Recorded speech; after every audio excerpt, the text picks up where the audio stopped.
Okay, hope everyone can hear me okay. I'm just going to share my screen now so those on the call can follow the slides and the people that are in person can kind of see them while they're here. Thanks again for the invitation to be with you today. I'm going to speak with you about research that I did in the past with Zimbabwean migrant farm workers in Limpopo province. I'm going to draw on ethnographic fieldwork I carried out in 2010 when I lived on a large-scale tomato farm for about a year.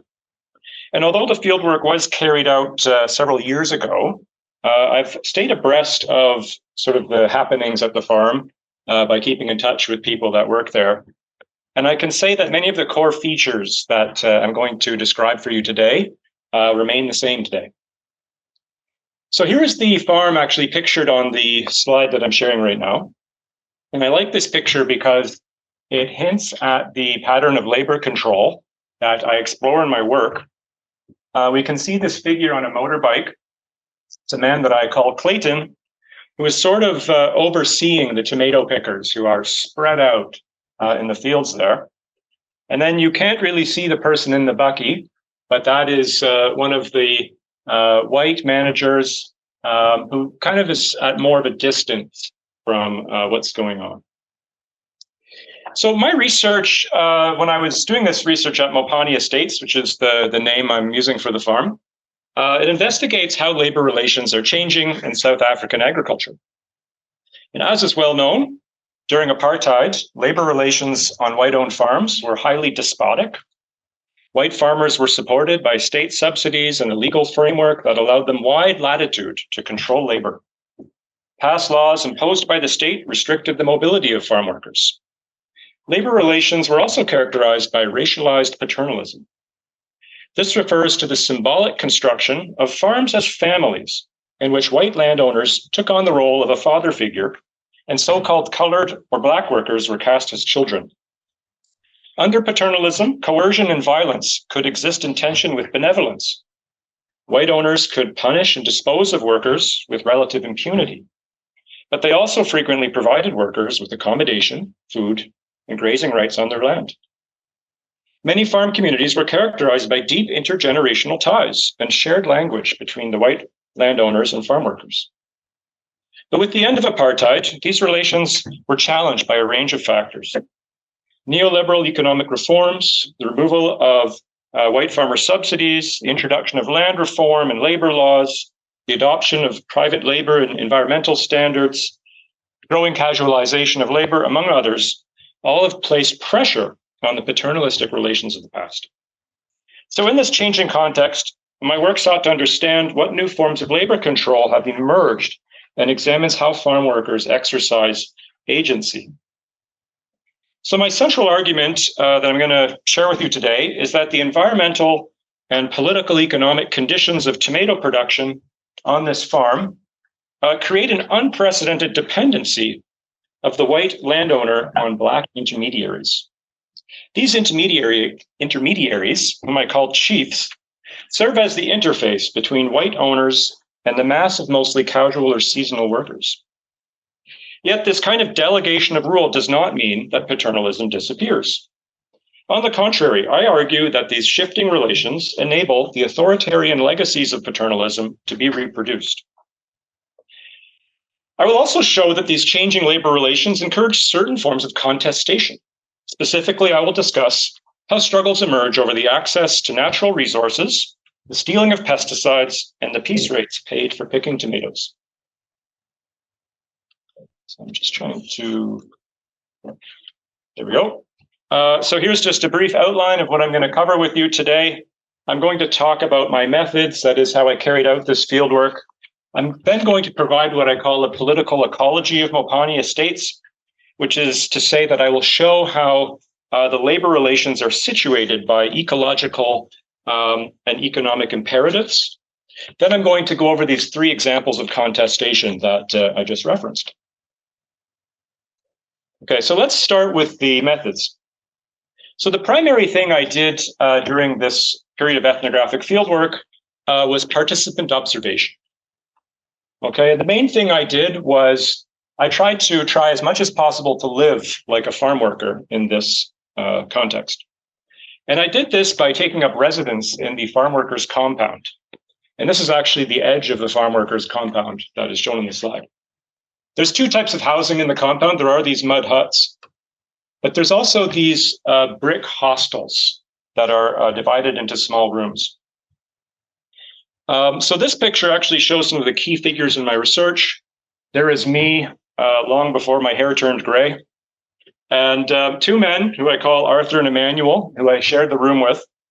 There's my research assistant, Blessing, and there's a woman carrying a bucket, who was a woman that Arthur and Emmanuel hired to help with domestic labor in the room. This shows the room where I slept. There was 3 of us in there, 4 of us on that night, and I was sort of tucked into that corner against the wall. Not a very comfortable place to sleep. We only had blankets. And, you know, you could imagine your back would be pretty sore in the morning when you woke up. So in addition to kind of living on the farm, I made efforts to actually work on the farm as well. So this picture shows me picking tomatoes. I tried different jobs, like picking tomatoes, working on the loading team, and in the pack shed. But I also discovered some obstacles to doing this. First, it was very physically demanding work. I found that after picking tomatoes for just an hour, filling perhaps 2 crates, I would be exhausted. And I would basically be unable to carry out research in the compound after work was done. The second thing was that it was creating tensions with the white managers on the farm. I was already causing a fair amount of controversy in this community by transgressing the racial boundary by living in the compound, which was understood by white people on the farm to be a kind of black space. One of the days I was working in the fields earlier in my research, a white manager drove up in his white Toyota Bucky and said, "Lincoln, don't exhaust yourself. Let the blacks do the work." I took this as a subtle expression of his discomfort with my working in the fields. So for these reasons, I decided to spend more time in the compound or observing work practices from more of a distance. Another major activity I engaged in was sort of the spiritual life of the farm. So this picture shows me leading the farm community in a morning prayer at the roll call, which was something I did very often. I also participated in the 2 kind of main churches of the farm. The first was called the United African Apostolic Church, or the Zion Church, as it was called locally. This is the church picture on the slide. And the other group was called the Interdenominational Worship Group, or the Inter-D group, which was kind of more like a Pentecostal church. Now, there were tensions between these 2 church groups. The Apostolic Church was sort of like the official farm church, with many of the senior foremen occupying leadership roles in that church. It held all-day services in the center of the compound on Sundays. The Inter-D group, on the other hand, was more marginal, and participants only felt comfortable worshiping on the outskirts of the compound during the night. My 2 roommates, Arthur and Emmanuel, were the founders and main leaders of this Inter-D group. But despite the tensions between these 2 churches, I found it was acceptable for me to participate in both groups. I also found that through singing, dancing, and preaching, it helped me to create good relations with the community of workers. It helped assuage people's concerns about my research and presence in the community, and it made more people willing to participate in interviews. So here's a picture of me carrying out interviews. This was probably on a weekend when workers were off work. That was really the best time to carry out interviews. And so I did about 100 or just over 100 unstructured and semi-structured interviews with farm workers. And most of these were carried out in Shona with the assistance of Blessing, who was also a farm worker in this place. So just to give you a sense of the kind of space of the farm, this is a farm right on the Zimbabwean border, located to the east of Messina. It's an area that I refer to as the eastern border. And for most of the 20th century, the land along this border was used for hunting, cattle ranching, and sort of a military buffer zone.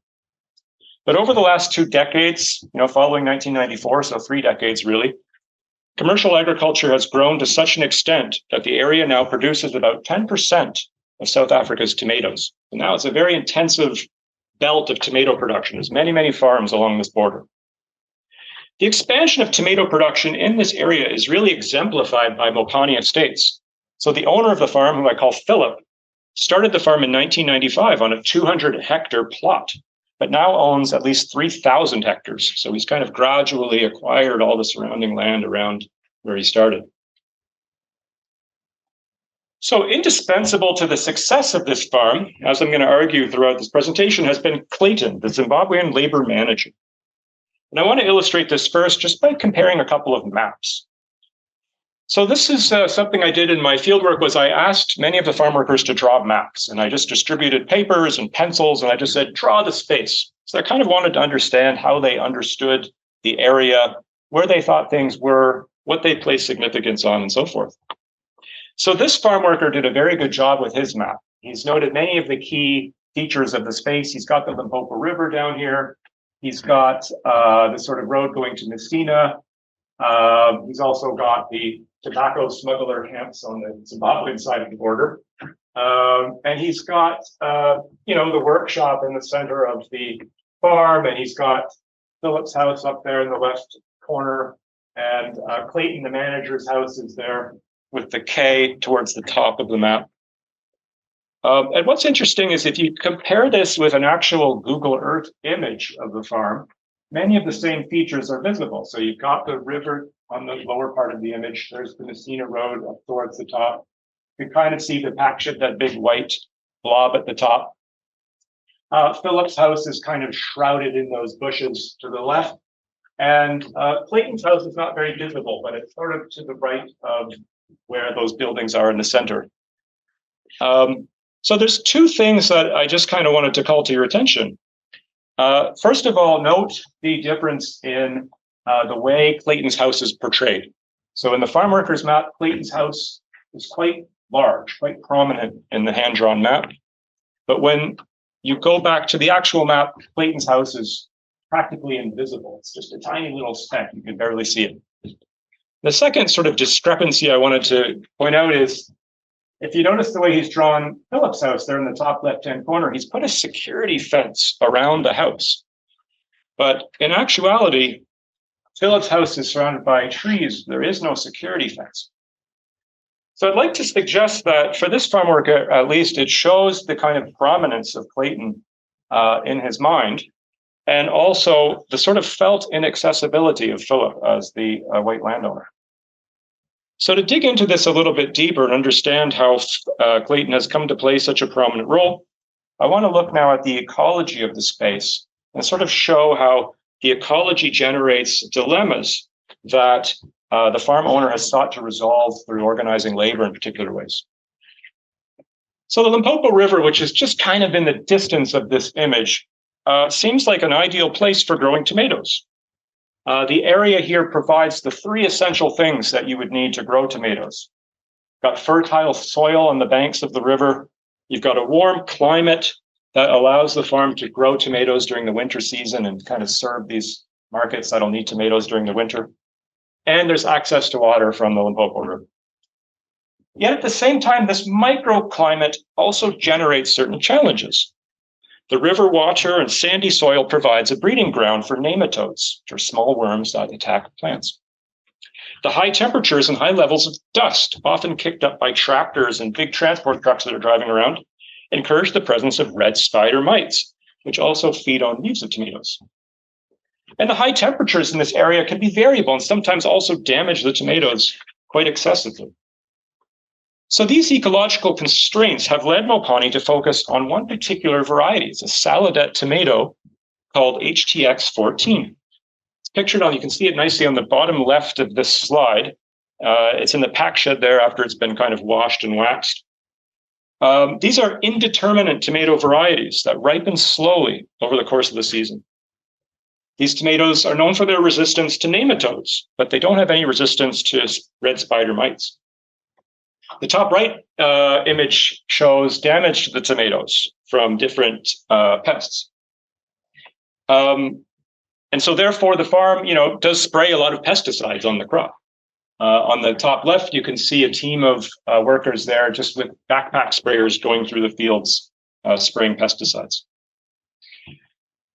And the farm also grows tomatoes in two different ways. Most are grown on the ground with weeds and small bushes growing over the top, but others are grown above ground level, attached to ropes and connected to poles. You can see those in the bottom right hand of that slide. The tomatoes grown on the poles are sort of the high-end tomatoes destined for the higher value markets. And Mopani Estates, also ultimately diversifies its markets. It's another way of adapting to the risks. The farm has three major buyers for its tomatoes. The highest quality fruit, those grown on the poles, is packed and shipped to Freshmark, which is a major fruit and vegetable distributor. The middle grade tomatoes are sold to Indian and African merchants who drive to the farm on an almost daily basis during the picking season to be loaded with tomatoes. So that truck in the distance is one of these Indian or Mozambican drivers who has come to collect tomatoes and is going to be loaded up and drive back to whatever market they're going to. The lowest quality tomatoes are sent to factories elsewhere in Limpopo to be made into sauce. And I think having a wide variety of buyers enables Mopani Estates to sell at least some of its crop if one of these markets is constrained for some reason.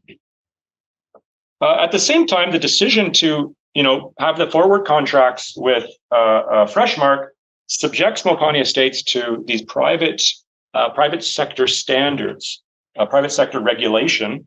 At the time, Global Gap was the big one that the farm was dealing with.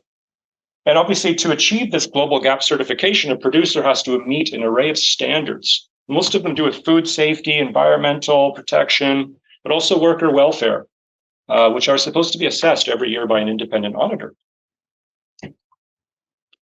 So overall, the constraints imposed by the ecology along the Limpopo River, the growth of these indeterminate tomato varieties, the diversification of these output markets, all give rise to the need for a flexible and low-paid workforce. But where could such a labor force be found? Well, Mopani Estates has a very kind of fortunate location because they're right on the border with Zimbabwe. And particularly since 2000 or the late 90s, there's been a huge kind of exodus of Zimbabweans. Many of them have come to South Africa. The river, this is a picture of the Limpopo River, and you can see Zimbabweans just kind of crossing it on foot, kind of holding each other's hands so that protect themselves from drowning. The river can be crossed on foot for most of the year, and this section of the border where Mopani is has no fence, and it's rarely policed. During my fieldwork in 2010 and up to today, more than 600 workers were employed on the farm, and it was divided pretty equally between men and women. People would be employed in a whole range of different jobs, right, including planting, tractor driving, tomato picking, irrigation teams, weeding, truck loading, baboon scouters, and obviously in the pack shed as well. And in 2010, there was a very high rate of turnover during my fieldwork. There was more than 50% of the workers were coming there for the first time that year, and many workers would come for a month and then leave and then be replaced again. My understanding is these days the labor force has become more stabilized and there's less turnover. And in 2010, most of the Zimbabweans were undocumented or they were using these asylum permits. But these days, my understanding is Zimbabweans are using passports, but they don't actually have work permits. They're just getting these visitor visas, which they then use to enter the country and potentially when those days are expiring, go back to the border and get them restamped. So this highly segmented labor force, characterized by a high degree of turnover, presents further problems of labor control. It's one thing to have access to a flexible group of potential laborers, but it's quite another to make that group of laborers work in a productive way. One of the ways the farm has tried to make people work intensively is to pay them piece rates. So in 2010, tomato pickers were paid 2 rand to fill a crate of tomatoes. And my understanding is the rate has increased nowadays, but it's still pretty low compared to how much work it takes to fill one of these crate of tomatoes. So this picture shows a woman farm worker with a full crate on her head, which she is delivering to the roadside for loading. In theory, the piece rate should incentivize pickers to harvest as many tomatoes as possible. But it can also encourage pickers to pick low-quality fruit or the wrong type in order to fill crates quickly. This, of course, means that there needs to be tight supervision during the picking process. More broadly, the fact that this is a very expansive farm and activities are spread out across hundreds of hectares also compounds these supervisory challenges. So what I found during my research is that the farm had a very complex management hierarchy, which saw itself as kind of organized in different departments. And this is a chart that Mopani Estates itself created as part of its Global Gap submission. Global Gap requires producers to kind of show who's in charge and present a kind of flow chart. So this was the flow chart from the farm. And one of the deceiving things about it has Philip at the top as the sort of owner, is it puts Clayton down here at the bottom of the chart, just in charge of labor and land prep. And I think that's deceiving because it kind of minimizes his importance, because I would argue that his role as being responsible for labor makes him very important, if not the most important person on the farm. Okay. So Clayton's importance is evident in his role as Philip's translator at the morning roll call on the farm. And this really symbolically instantiates him as the most senior person, kind of Philip's right-hand man, if you like. So this picture shows Clayton standing on the podium beside Philip. The roll call occurs outside the farm workshop, which is kind of the center of the farm. Clayton always translates Philip's message. So Philip speaks in English, and then Clayton will put that into Shona or Venda, which are the primary languages among the workforce. In an interview with me, Philip kind of explained why he values Clayton so much as what he calls the labor manager, stressing the authority and respect that he gets with the workforce as a whole. He said, "What I appreciate about the existing head, i.e. Clayton, is that if I ask him to get something done, he will do it absolutely efficiently and effectively. Anything I ask him to do, he will basically say, consider it done. And to get that level of efficiency and reliability is hard to come by, even amongst whites. He probably rules with an iron fist. And when he says jump, the people say, how high? And if, for instance, a truck of fertilizer comes in the evening after people have knocked off, I'll just tell this guy, find people to offload it. And in no time, they will offload it. And just to maintain the quality of standard in the land, because you have to be very firm in dealing with such a big labor force. For example, if he tells a laborer continuously, you mustn't pick this underripe tomato or this rotten tomato, and they keep filling that same crate, he will end up tearing that person's ticket and sending them home. That guy would lose financial income for the day, but the next day it wouldn't happen again. He's stern that way, and as long as he's fairly fair, I will support him in that. It seems to work. So as much as Philip's comments convey an appreciation of Clayton, I would suggest that the delegation of responsibilities that I've been kind of illustrating for you so far does come at a cost for Philip. As he becomes more distant from the workforce and relies on people like Clayton for the control of labor, to some extent, Philip himself loses control of his farm. And this becomes clear when we look in more detail at the reproductive activities that migrant workers engage in outside of their wage labor on the farm. These activities serve as sites of struggle where workers push back against Philip's efforts to remove or constrain their entitlements. I'm going to discuss three brief examples: the construction of huts in the compound, taking firewood from unauthorized areas, and taking tomatoes in excess of what is permitted. So the fact that workers can live for free in the compound is a major draw that brings people to Philip's farm. Unlike at other farms along this border area, it means that workers will not have any deductions for rent while they're working at Philip's farm. And although Philip does not charge rent, he often does try to set policies in the compound, which workers will follow or ignore to varying degrees. A significant source of tension emerged over the building of mud huts, which, as I mentioned, is the primary source of housing on the farm. On several occasions, Philip spoke to the workers about the need to stop building the huts. He claimed they were unsightly, unhygienic, and fire hazards. He even said one time at the roll call, "I don't want our farm looking like your villages in Zimbabwe." He mentioned to me that he planned to have all the huts bulldozed in the future. However, despite his order and insistence that people stop building the huts, people continued building them throughout my fieldwork. And I understand the farm today still has many, many mud huts. Here's a picture of a family constructing a mud hut. Notice how they've made holes for the poles. Philip was therefore unable, or at least unwilling, to stop the workers from building the mud huts. So the lack of electricity is another problem in the compound, and obviously the need for wood is therefore of paramount importance, because you need wood to build the huts, and obviously when there's no electricity, you need the wood for fire. So there's a huge demand for firewood among this laboring population. The compound itself is surrounded by thick brush and mopani trees, but Philip officially forbids the cutting down of trees near the compound. And this was another kind of flashpoint that emerged over the course of my research, that many times Philip told people to stop cutting wood by the compound.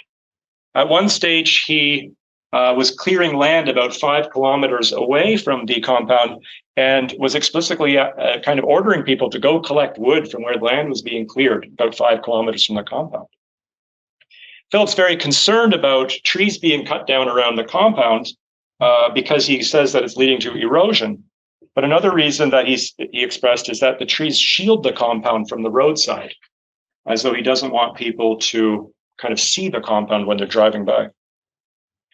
But again, similar to the mud huts, throughout my fieldwork, people continued to sort of harvest wood from the areas around their houses.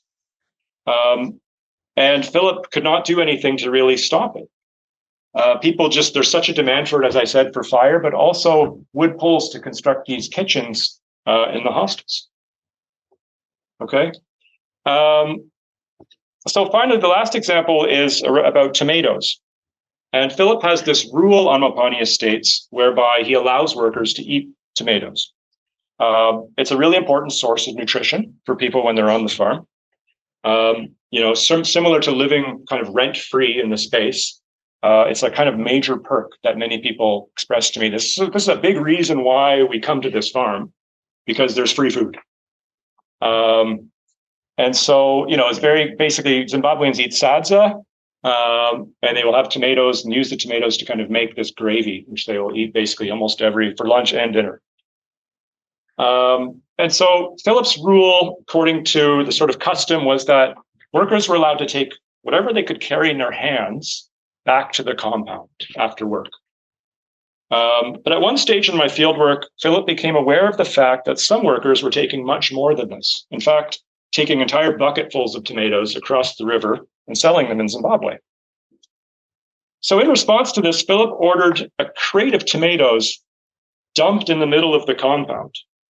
And he tried to establish a new distribution point from which people would have to take tomatoes.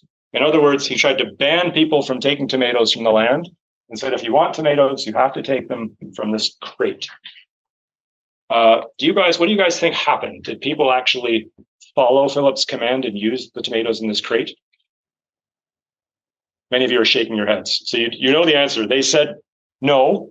And what happened to those tomatoes is they just kind of sat in the sun for several weeks and they were just rotted away. And I took this as a really powerful metaphor for the relationship between Philip and the majority of workers. It's kind of a rotting relationship.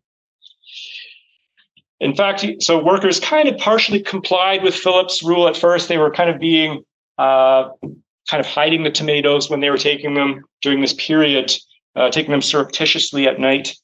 But within a few weeks, the kind of old practice restored to what it was. And people were once again openly taking tomatoes. Philip had backed down.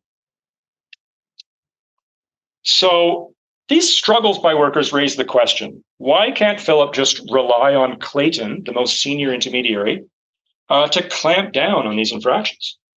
I think there's really two reasons. First, Clayton himself is embroiled in the illicit economies of the farm. For example, Clayton himself was one of the worst people who was stealing and selling the tomatoes. He also forces workers to pay bribes in order to be hired at the farm, a practice that Philip is aware of, but does not officially endorse. So this makes Clayton in a kind of compromised position to punish people for breaking Philip's rules, because after all, Clayton's also breaking the rules. Perhaps more fundamental is that Clayton's very effectiveness as the head manager, as someone workers will actually obey and kind of respect when it comes time to work, this rests on the kind of good relations he has with kind of ordinary low-ranking workers, many of whom he's actually recruited from his home area in Zimbabwe. So he tries to cultivate this respect with the ordinary workers through allowing people to watch TV at his house. There's often these big crowds of young men and women at his house watching TV. And I was there during the World Cup, and his house was the kind of spot where you could go and actually watch TV and watch the games. He's also responsible for, as I said, getting people employed at the farm. And he was one of the few people with a vehicle, so he could drive people to town and stuff like that. So Clayton, in a way, depends on his own projection of paternalistic authority, through which he tries to make workers feel like he represents their interests. If he were to punish and tell Philip about every infraction, he would be perceived as a sellout. And that would make his position as an intermediary less tenable. Philip seems to recognize this dilemma for Clayton and tolerates his corruption. I once asked Philip why he doesn't act more forcefully to control Clayton's behavior, particularly this bribing problem, whereby people had to pay, at that time, 10 Rand, 20 Rand, maybe give them an animal back in Zimbabwe just to get a job. Philip said, it's very difficult to prevent it. I think in every farm, there is a certain politics or a certain mafia that is prevalent. But you've got to ask yourself that by changing that existing mafia and replacing it with somebody else, it's only a matter of time where the same thing is going to be repeated, because this is what happens in Africa. So Philip, in other words, kind of wipes his hands of the problem and feels he has to tolerate Clayton's abuses of workers because he just depends on Clayton for the smooth running of the farm. So although he does tolerate Clayton's abuses, let's say, this is not the case for other workers. And occasionally violations of Philip's rules go too far and Philip reacts in a very extreme way. And that's really the case with the next example I'm going to share with you about stealing pesticides. And in many ways, the stealing of pesticides that I'm going to talk with you for the next couple of minutes about derives from the Global Gap certification I spoke about earlier. As a condition of Global Gap, pesticides have to be stored in a single building that has no windows and to which access is highly restricted. The Global Gap manual actually says, establish a person responsible for the chemical storage area and control access to the facility. So the logic of this is to ensure chemicals are not coming into contact with food or other people if they don't need to. But an unintended consequence of them is that one person ends up being at all times in very close proximity to these chemicals and, bearing the brunt of pesticide exposure and just being around them all the time, which itself can be the source of a grievance. So here's a picture of my roommate Emmanuel in the storeroom. And Emmanuel often spoke about his frustrations. One time he said to me, Lincoln, to be affected by the chemicals is worse than a lifetime smoker. And after that, he gives you little money and tells you it's a fat salary. Talking about Philip there. So Emmanuel's frustration about pesticide exposure, alongside the low wages he was paid, led him to steal pesticides from the farm. For over 3 years, he would take chemicals out of the workshop in his bag without recording where they were going. At other times, he would give chemicals to men on the spray team who would fill their tanks with water and keep the chemicals for themselves. The chemicals would then be sold to other Zimbabweans in the compound who might bring them home to try and treat their animals with them, or to other South African farmers, Black South African farmers who kind of knew about these stolen pesticides and would meet the workers and buy them. During my fieldwork, the stealing was discovered by Philip. He orchestrated a kind of sting operation where an undercover policeman met with one of the farm workers to buy the pesticides. This led to the whole practice being clamped down upon.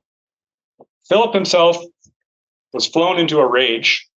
He physically beat 6 farm workers, including my roommate Emmanuel, and had them all arrested. Police came to the farm and took the workers to jail after Philip had beaten them. Philip complained that the 3 years of stealing had cost him 4 million Rand. The day after these beatings at the roll call, Philip gave a long speech and performed some important symbolic actions. This is a picture of that morning at the roll call. Philip's very angry, kind of waving his hand. And here's kind of my ethnographic account from that morning. Philip rushed up to the podium and indicated for Malvin, a senior foreman on the tomato pickers, to stand alongside him and translate his message to the hundreds of people standing around. The sudden disavowal of Clayton, his usual translator, signaled Philip's disapproval of him. We can see that in the picture. Clayton is kind of, you can't see his body and his face very well. He's behind that red pole, sort of sulking in the background, and Philip is sort of showing publicly here that he's upset with Clayton. Philip went on, I want to talk to these people about what has been happening for a few years on this farm. I will talk first about what happened last week. We had a storesman here that I trusted.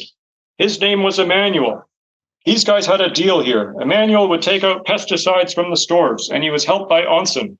They would wait until lunchtime when everyone is out of the shed area. Then they would put that pesticide in a bag. They would come to the gate where the security is, and the security would say, no problem. And as he mentioned the words no problem, he slapped his hands together and waved another through the air, as though to emphasize the severity of the matter. After recounting the whole odyssey about how he found out about the stealing, Philip said one of the arrested workers told him, quote, everything that is happening on the farm. He then discussed a whole range of infractions that had come to light, including people being marked present at the roll call, even though they were not showing up for work.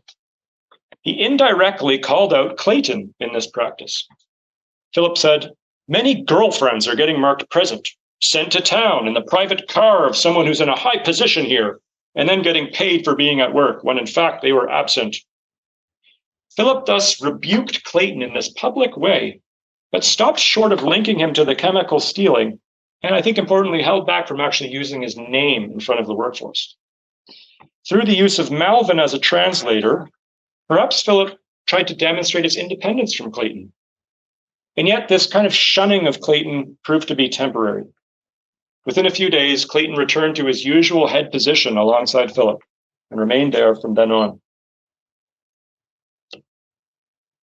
So the final example of contestation I'm going to share with you is that of a small-scale kind of work stoppage by tomato pickers. It's somewhat more ambiguous than the struggles over natural resources or the stealing of chemicals, in that in this case, Clayton kind of emerges as this kind of reliable enforcer of the labor regime. The conflict in this case revolves around the piece rate that is received for picking a crate, for filling a crate of tomatoes. But it also reflects the marketing structure for the tomatoes. In other words, the leverage that the pickers use in this case is very connected to the demand for the crop at that particular time. So one April morning at Mopani Estates, a cry was heard as people gathered at the morning roll call. Pembere ne Zanu! This slogan, which is common at ruling party rallies in Zimbabwe, was yelled by a lone worker amidst the massive workers as they entered the gate. Uproarious laughter erupted in response, while Clayton yelled, "Get behind the gate, you drunkard!" Dismissing the cry as a drunken outburst, Clayton did not grasp its significance. In fact, the shouter was not drunk. His slogan was part of a loosely concocted plan by several tomato pickers to initiate a strike. Having been paid a few days earlier, pickers were angry that their wages were not increased, as was the usual custom. In previous seasons, Philip had typically increased the rate per crate by about 20 cents or 25 cents. But this time around, the pickers had received their wages and they noticed that that kind of bump in their salary had not occurred. In any event, the roll call proceeded as usual, and the over 200 tomato pickers boarded their respective tractors and went out to the fields with no outward signs of discontent. But on their arrival at the land for picking, people refused to disembark. A spokeswoman, her name's Mai Rudo, conveyed the pickers' grievances to Clayton and expressed that people will not work until they are given confirmation from Philip that their pay has been raised. Eventually, the over 200 pickers left the fields and sat down alongside the river, refusing to pick. Several trucks lay idle on the roadside, Mozambican and Indian trucks that were there to try to buy tomatoes.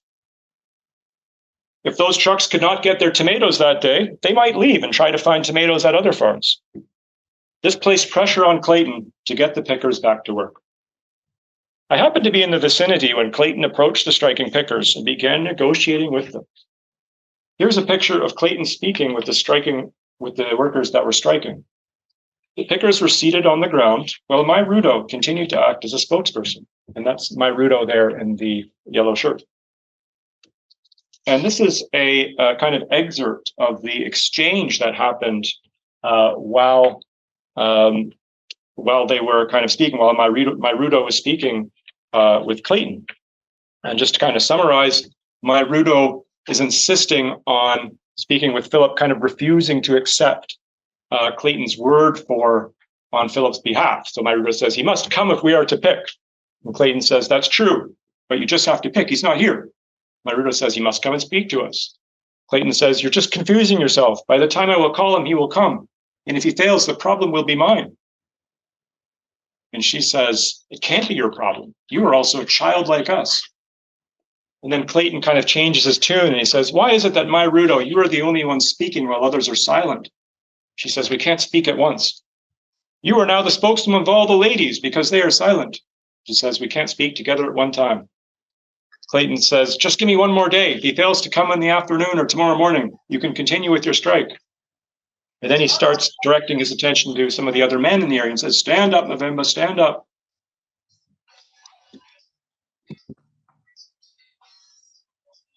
So what's important here is my Rudo continues to insist that they speak with Philip directly to ensure the rate increases will take effect. Clayton tries to placate her by saying that if Philip fails to come later, the problem will be his. But my Rudo cleverly points out that the problem cannot be his because he is a child like us. In other words, she points out that he has no decision-making power when it comes to their wages. He is ultimately just as much subject to Philip's authority as everyone else. And this comment really frustrates Clayton and leads him to start trying to call on individuals to stand up and come to work. And eventually this tactic works. Men start standing up first and they kind of come and lean over by the fence.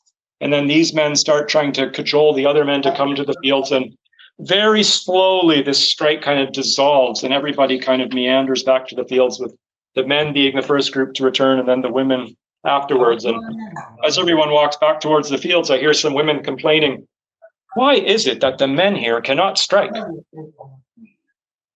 So Philip did address the pickers' concerns the following day. He took them all aside after the morning roll call and offered to increase their pay by a very small increment, 20 cents per crate. He framed this as non-negotiable, saying anyone who did not agree can leave the farm. All the pickers accepted the offer and returned to work. So in one sense, this strike can be viewed as successful because workers' pay was raised and no one was fired. But it also showed the ability of Clayton to break the strike and prevent it from escalating to other areas of the farm. So just to kind of conclude this talk for today, through my ethnography of Mopani estates, I've described the emergence of a labor system characterized by the delegation of rule from the white farm owner Philip to black intermediaries, the most important of whom in this case is Clayton. As a delegated ruler, Clayton's authority ultimately hinges on his relationship with the farm owner, Philip, on whom he depends for employment.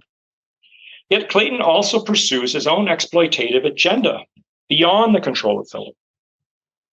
And I would say that through this dynamic, the potential for benevolence within paternalistic rule, such as the provision of in-kind benefits and other forms of livelihood subsidy, is minimized, while the scope for arbitrary decision-making, which has always been the hallmark of paternalism, remains intact.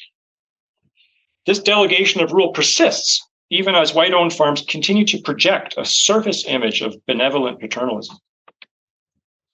So while these relations enable Mopani estates to adapt to agricultural restructuring and produce a high volume of tomatoes, the farm remains a highly contested and unstable place. Workers continue to assert themselves and stake claims to fundamental entitlements like housing, firewood, and tomatoes. They engage in strikes when their wages are not increased. And middle managers like Emmanuel remain a key source of instability for the labor regime because they hold jobs of high risk and responsibility.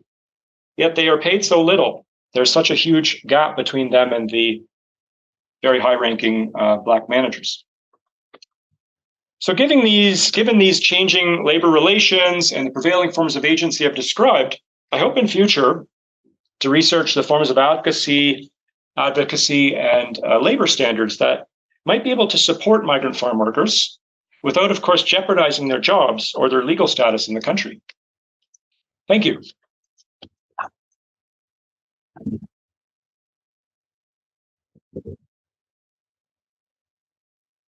So I guess I'm going to stop we're going to revert to the stop sharing. There it is. Stop share. All right, we're back in the room, and I think we're sharing a mic now. All right, thank you.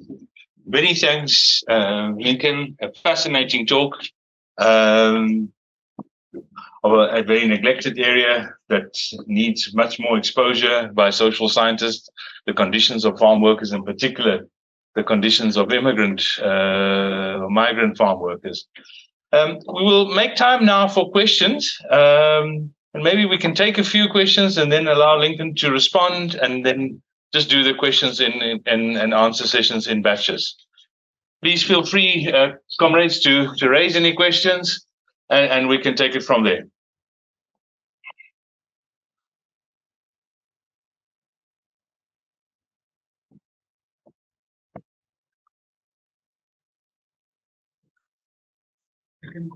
Okay, yes, no, thanks. Thanks for the presentation. Okay, great. Thanks. I mean, that was very fascinating indeed. Quite an interesting form of indirect rule, if you want to call it. But I'm interested in your role as a researcher. I mean, your positionality. How do you negotiate what Brahman called the two worlds, or if you want to call it, the world of the marginalized and the world of the accumulating elite? You know, I mean, there's clear differentiation there.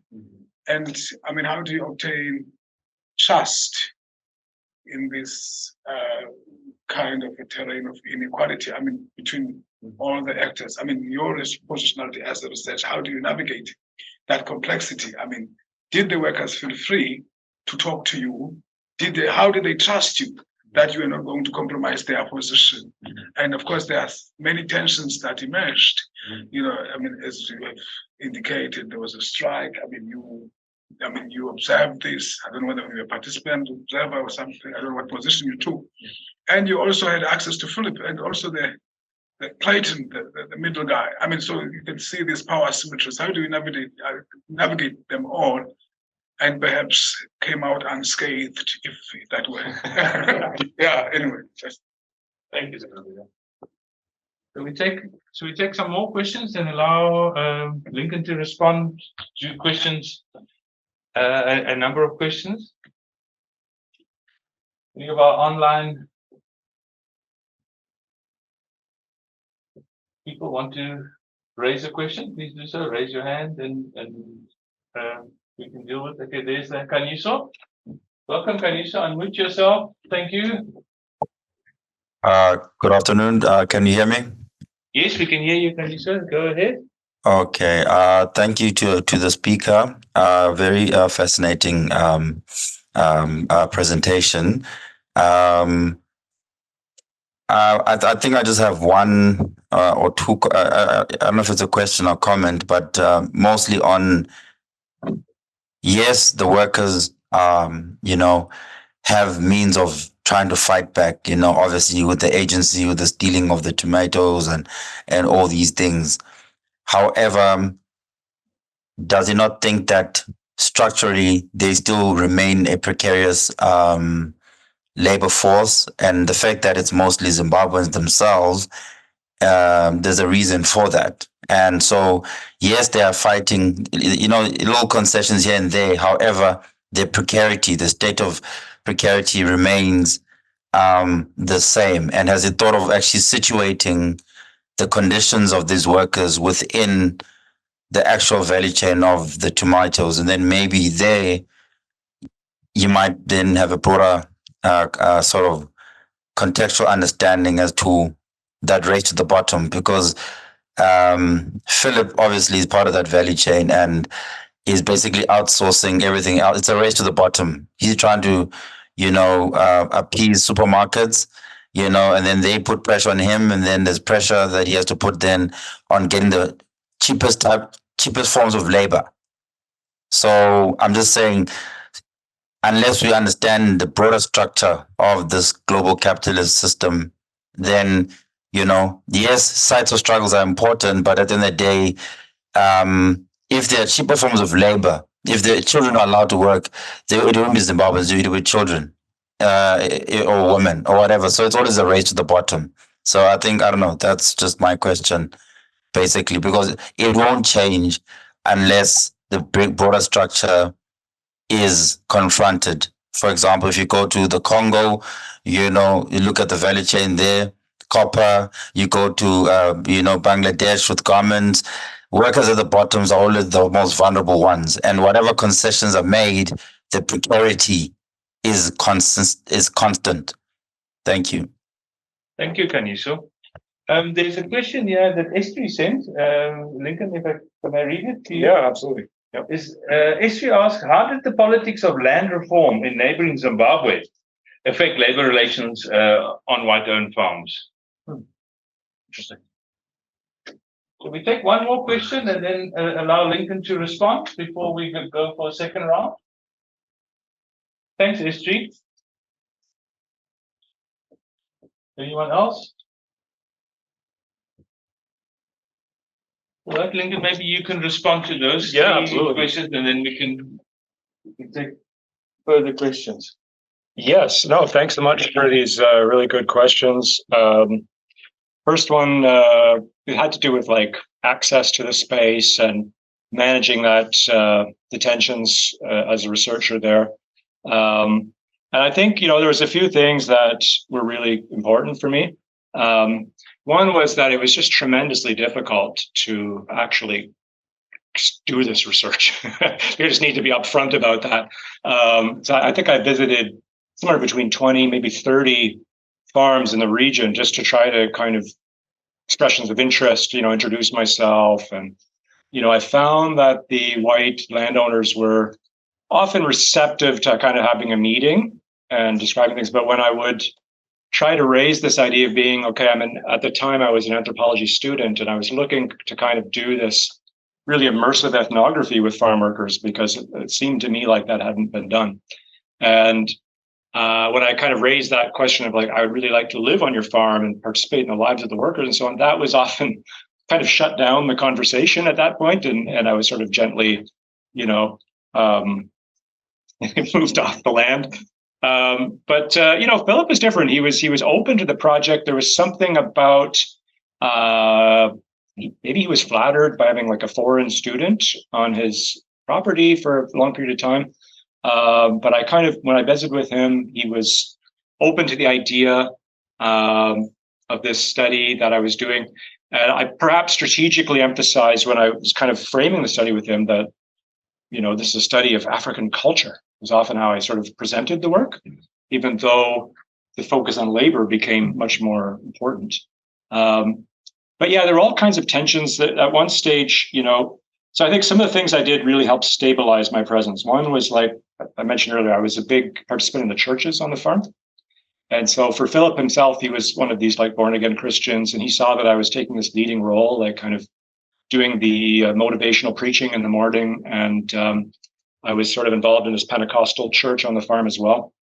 And so though he saw me doing those things, he kind of tolerated my presence, I think, because of that. And he saw that as a positive way of contributing. And that also helped the rapport with the workforce, because many of these workers were in the church as well. And so they just they seemed to really love the idea of me being in that space with them. And that seemed to really help generate a lot of trust. The other key thing was my research assistant, this guy Blessing, was from the home area where many of these people came from. And he and I developed this really close, really good working relationship. And he did a lot to kind of assuage people's concerns, because, as you said, the suspicion was very, very heavy right till the end of my research. And even to this day, many people still wonder, what was my real purpose in this space? Was it really to be doing a study, or was I working for the Zimbabwean government, or maybe the opposition, or for the farm owner. So there were all these rumors around my work that I was never able to fully dispel. So it was very difficult. And at one stage, I was kicked off the farm. So I mentioned the story of my friend who was arrested for stealing the chemicals. And so when he was put in jail, I tried to help him. So I took his brother, who was still on the farm, to Messina to visit him in jail and to kind of put him in touch with this kind of advocacy group in Messina that kind of put him in touch with a lawyer. And so I sort of played this behind the scenes role in getting all of those workers legal help while they were in prison for a couple of days. And then this word kind of traveled back to Philip and found out about this. And so he asked me to leave the farm permanently. And the only thing that happened was another white manager had invited my wife, who was another person in Canada, and they had said months earlier, "Oh, when you're here with your wife, you have to come and stay with us." So that very meeting, when Philip was kind of evicting me from the farm, this other white manager peeked up and said, "But we've invited him to come when his wife is here." And so when my wife came a month or two later, I went back to the farm and sort of restarted my research. So it's like almost like having that time away sort of allowed things to sort of quiet down again, and I was able to just become part of the community again. And so it was very awkward with Philip, and to this day, it's I haven't really had close communication with him and send him my work, but I haven't heard back from him. So that's it. And then the second question is really challenging about the sort of structural value chain context of this. And my focus in the research was very localized. I was really interested in kind of illuminating how workers struggle. And that's kind of what I've written about after doing this field work.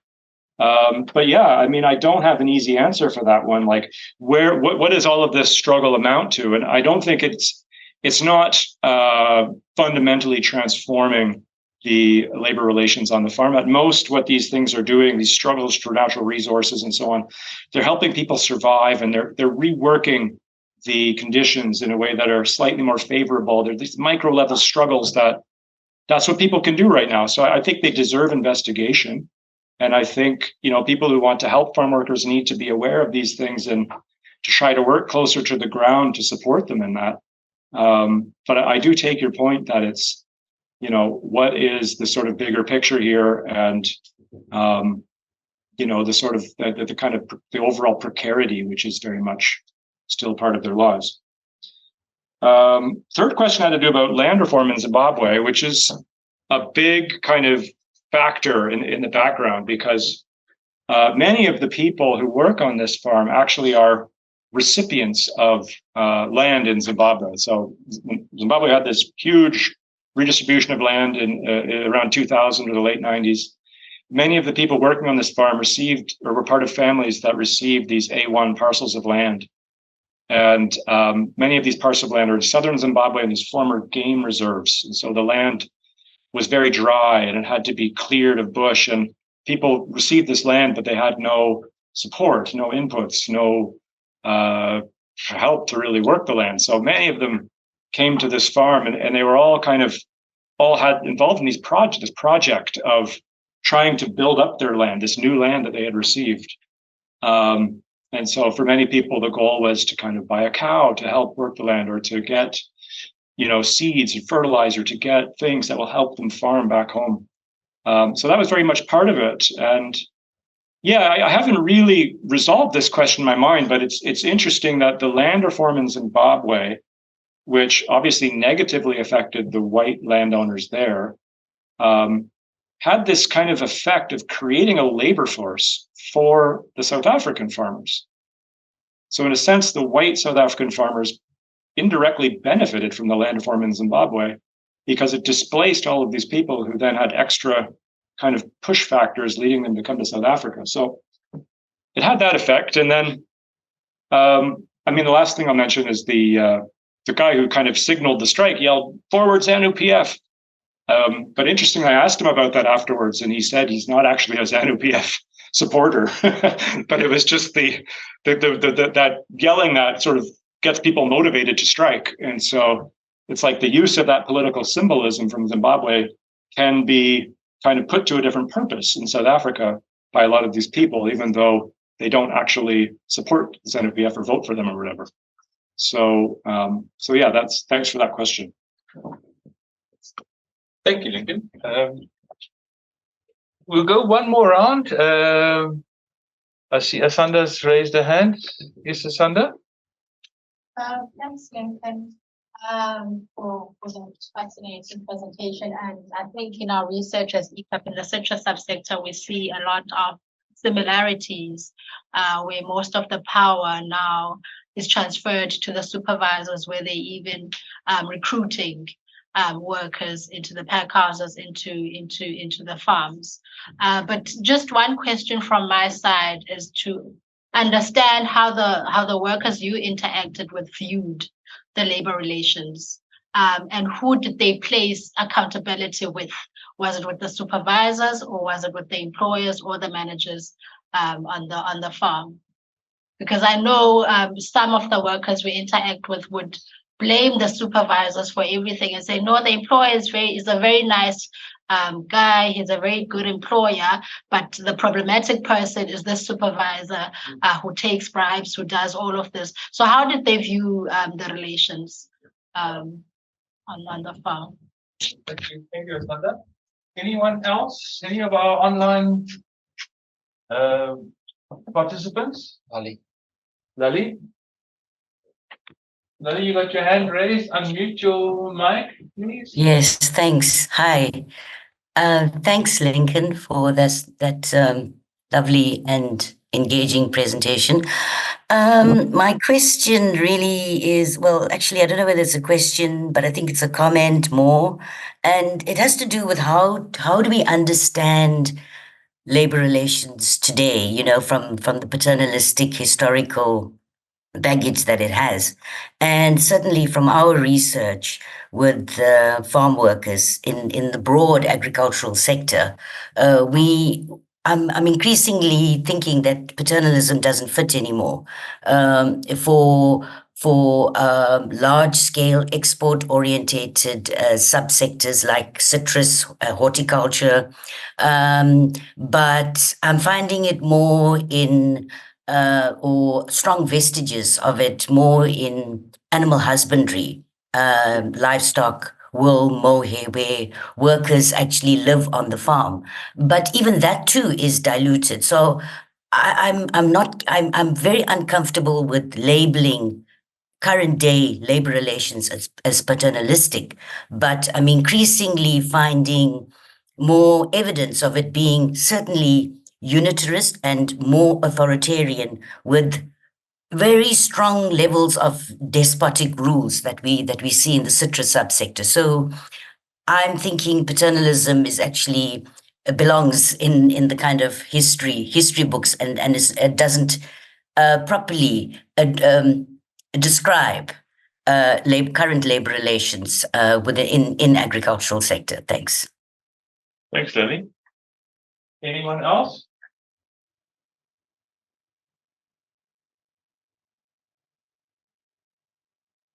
Are there any other questions?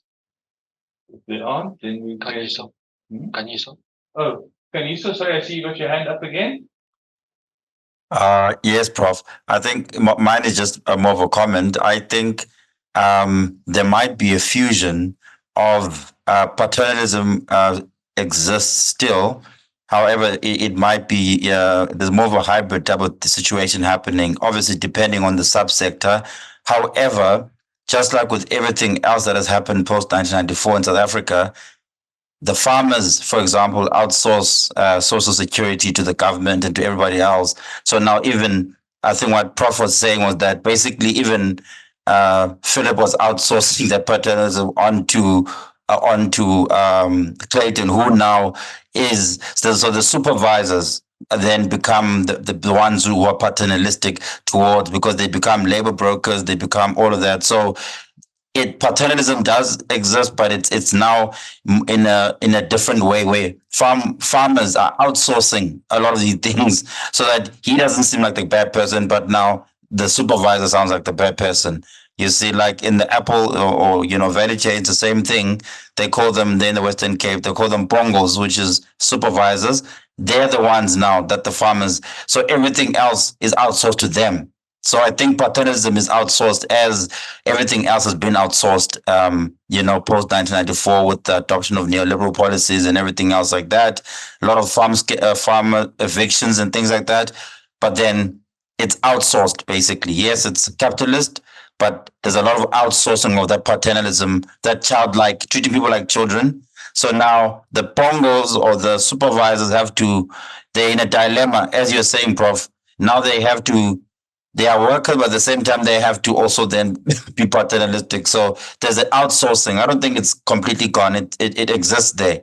But then the outsources, so the white farmers are just a bit tricky about it now. They hide behind the supervisors. Mm-hmm. All right. Thank you, Kaniso. So Nabile. Hi, so sorry, I had to rush back to the office to fix something quickly, but I had just one quick question for clarity, Lincoln. There seem to be some gender dynamics that maybe you have touched on in detail at some point.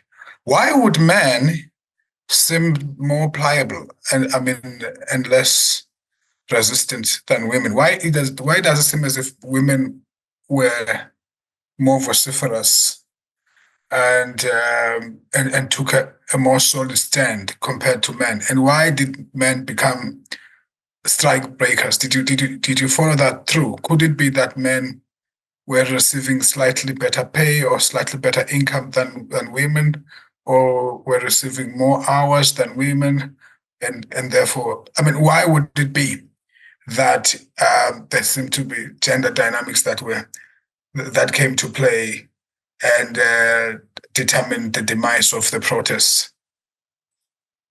Okay, thank you, Sonobile. And then finally, Lincoln, there's another question from Estri.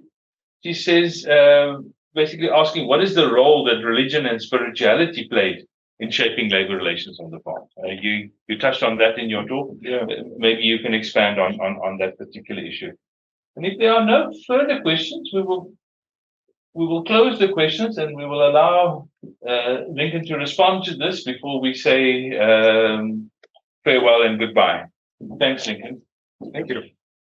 Well, this is a great, really enjoying this back and forth. I'm getting a lot of really good ideas for the sort of work that I'm doing now, looking at citrus here in the Eastern Cape. I'm really excited about all the stuff I'm learning.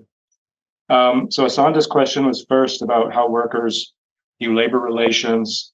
I think they viewed it in different ways. It's surprisingly, people were they kind of saw through the labor regime, if you like. Many people were not buying into the paternalism, if you like. They were outwardly vocal and skeptical of things.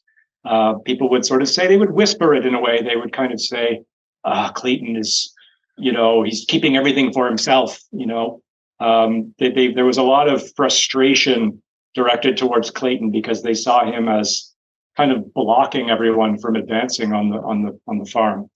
And so there was that kind of criticism and that awareness of this power dynamic between Philip and Clayton. There was a high level of consciousness, I think, among the workers about that.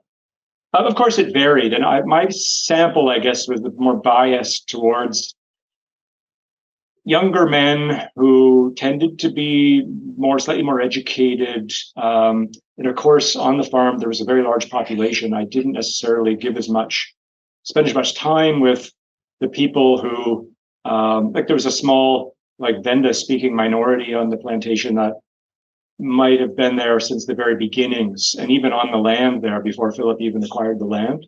And those folks were very conservative, and they were very difficult to interview. They didn't necessarily want to even participate in the research.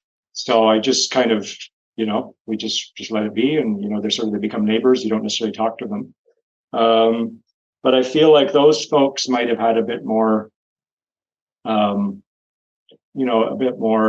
It's interesting. The Venda folks actually were kind of bitter about the Shona people taking over the farm, and although there wasn't necessarily bad relations between the two groups, it was something that they would talk about. If you ask them directly, they'd say, "Oh, this place has been taken over by the Makaranga." They called them the Makarangas.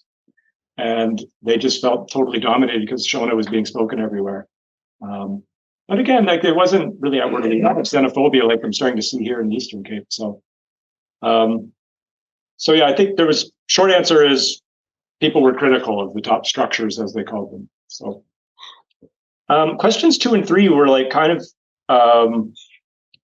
partnering in a sense, because Lally was sort of saying that paternalism perhaps isn't the right word anymore. And I'm kind of inclined to agree with that in some ways, but I also agree with what Kenyiso is saying, because I think there is an element of the arbitrariness and that sort of private power, the kind of micro-colonialism, if you like, which is a farm. I like that word, micro-colonialism, is sort of outsourced to the brokers or the labor contractors, whatever you like, because they continue to then be the representative of the employer, and they kind of then hold the burden of managing the labor force. But then the owner is still there in the background, right? So it's not like the owner has given the farm to the labor contractor. They're still there. They're still responsible for it.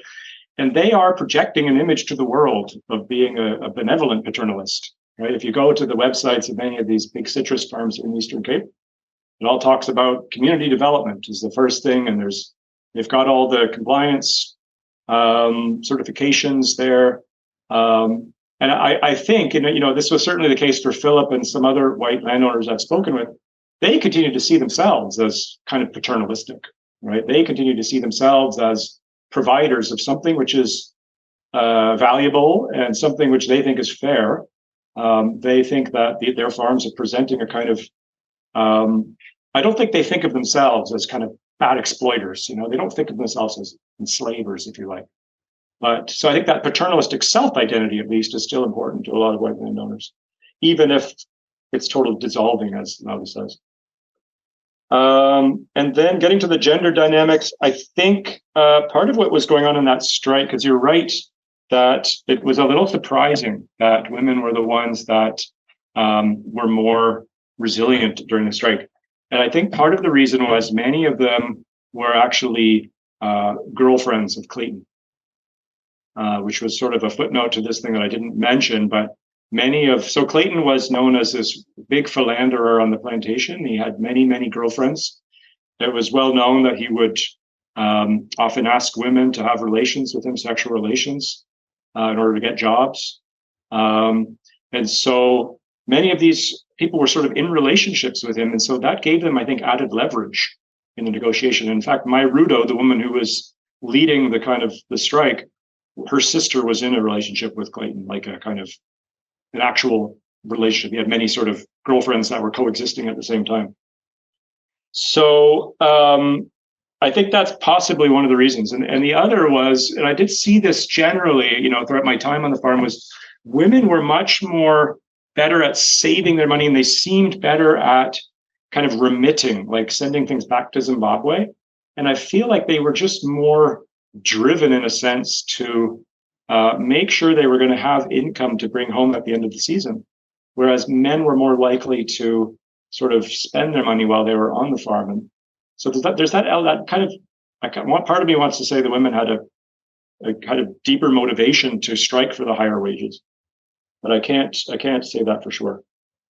And so the last thing was about religion and spirituality. It was a big part of my work, and I did publish a book about this project a few years ago, and I've got a chapter in there that describes it in more detail. So if you want, you can buy the book and look at that chapter. Maybe it deserves to be published somewhere else.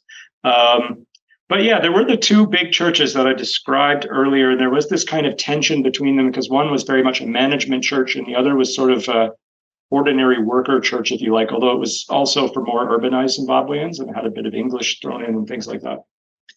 But what I found overall was that the farm demands so much from people with regard to their time and what they need, their work. It was the spare time that people have is so limited, and yet that one day they just will go to church for 4 or 5 hours, and they will be dancing and singing and preaching and sitting there and listening to these sermons. And that really struck me, that people, despite not having time to rest and not having time to wash clothes and gather wood and gathering firewood, for example, they will go to church sometimes during the night for these all-night services.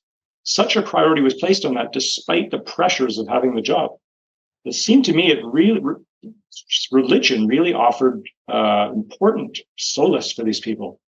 Really, really important way for them to deal with the separation from their families, to pray. And I think it was just that the strength they got from worshiping together really energized them to go through with the difficult nature of their jobs.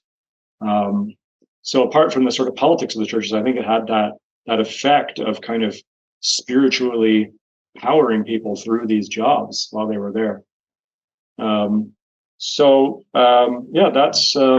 That's my thoughts about it for now, anyways. And again, look forward to more communication with all of you. Thanks so much for joining the call. Thank you very much, Lincoln. And thank you everyone who joined us. I'm sure you all enjoyed the talk thoroughly. Lincoln's work is available online. If you search for his name on Google Scholar, you will definitely come across some of his work, specifically the work that he spoke about today. Right, with that. You don't go to Lincoln, Addison, Vermont. Yeah, yeah, that's a place as well. Yes, that's true. And there's some thank yous coming through here as well, Lincoln, for you online. And great, fascinating presentation, great presentation. Thank you, everyone. And good evening. And thanks for joining us. Goodbye.